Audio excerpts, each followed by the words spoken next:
Mga kaibigan si Raulo lang talaga boboto dyan sino ba yan? Mga macho dancer. Mga ano lang yan macho dancer lang. Mga nanggagatas lang ng matrona yan Okay, magandang gabi po sa inyo mga kababayan. Pakinggan po natin. Alam nyo kung titignan ninyo yung ticket nila, si Bato, di ba? Si Bongo, mga kaibigan. Sino pa? Yung mga walang kwenta. Daw mga walang kwenta.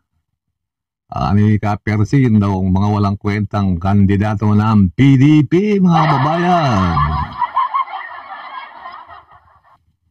Si Kibuloy. Si Kibuloy po pala yung sinasabi mga kaibigan. Ngayon, alam mo ninyo kung titignan ninyo yung ticket na yun, pamatay yun Pamatay na ticket. Anak ng wedding. Pamatay na daw yun mga kababayan. Pamatay na raw yung mga nasa ticket ng PDP. Pamatay na raw yan.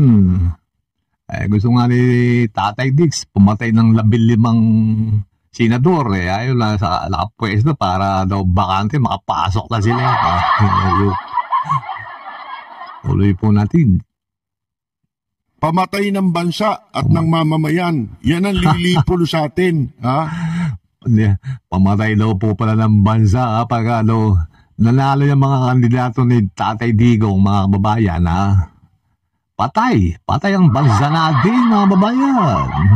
Yan yung indikasyon na kung itong mga ito ang mga magsisipanalo bilang senador, mga kaibigan, wala ng Pilipinas.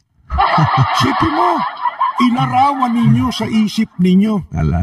Anong klaseng bansa magkakaroon tayo? Pagkaya na yung mga yan ang nakaupo na, at hindi na naalis sa pwesto si Digong nyo.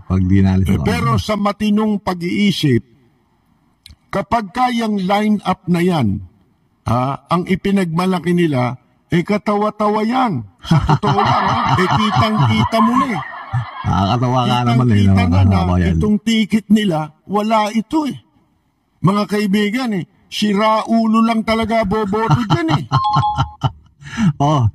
ayan sinabi ni Kapersi mga kababayan. Yung mga boboto dyan, mga si Raulo lang daw, mga kababayan. Sige kayo Sabi Percy Lapid. Ayan, mag-isip-sip na kayo, mga kababayan. Isipin ninyo ito mga hindi naman. Si Philip Salvador ba? Paano?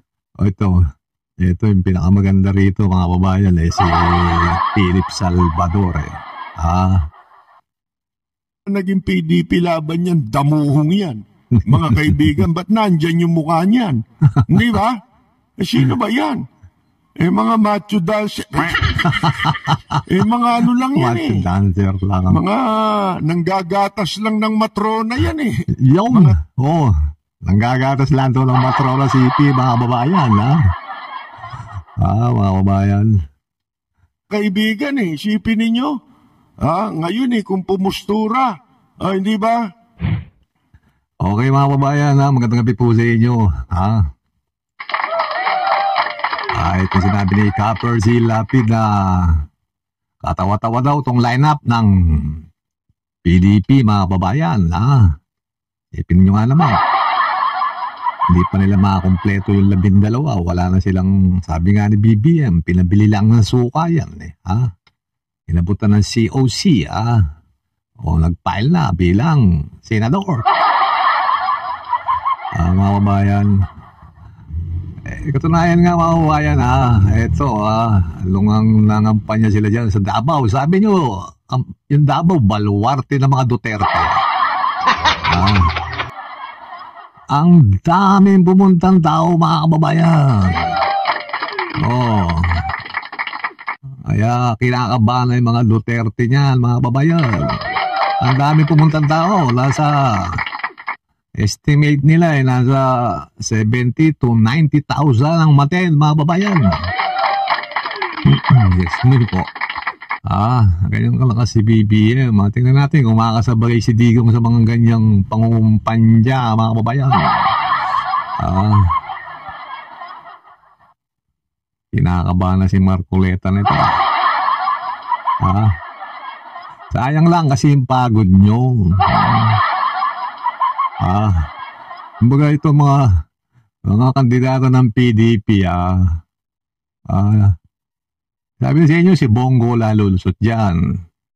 Si Bato, siguro pwede, 50-50 yan, mga babayan. Pero yung the rest, yung mga nangangarap, yung mapagmagaling na abogado, puro abogado naman kayo dyan, mga inayo pa kayo, Sayang lang yung pagod nyo, sayang lang yung ginagasos ni Digong sa inyo, wala na kayong ginawa, kundi umepal,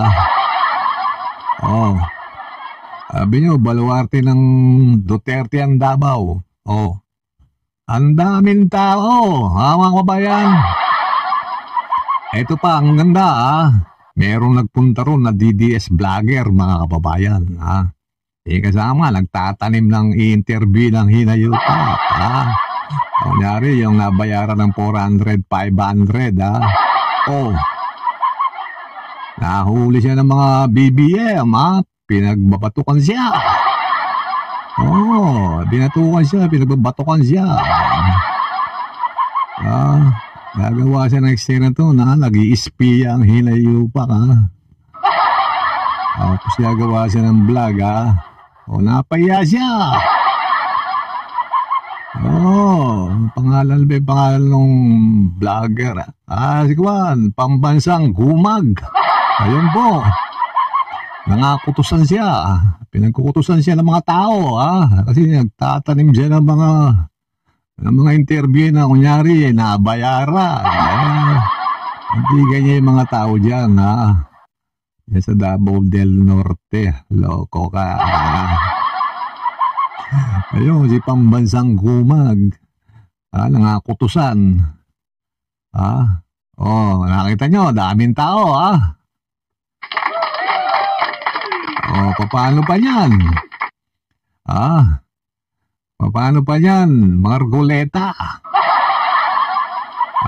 Vic Rodriguez. Sayang lang yung pagod nyo, Bondo. Wala.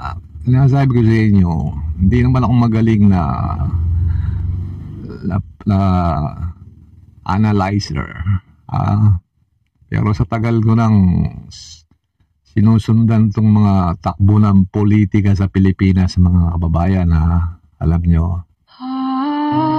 Sa tagal ko nang sinusundan itong mga bali-balita, pagpupulso, mga kinakaliskisan ko yung mga kandidatong tumatakbo sa nasyonal, mga kababayan. Tandaan nyo, hindi pa ako sumablay. Tandaan yan. Kaya sinasabi sa inyo, sayang lang yung pagod nyo. Si Bato si Bongo lang lulusot dyan. Si Bato, 50-50 nga lang, mga kababayan. Pero si Bongo, lulusot yan, mga kababayan.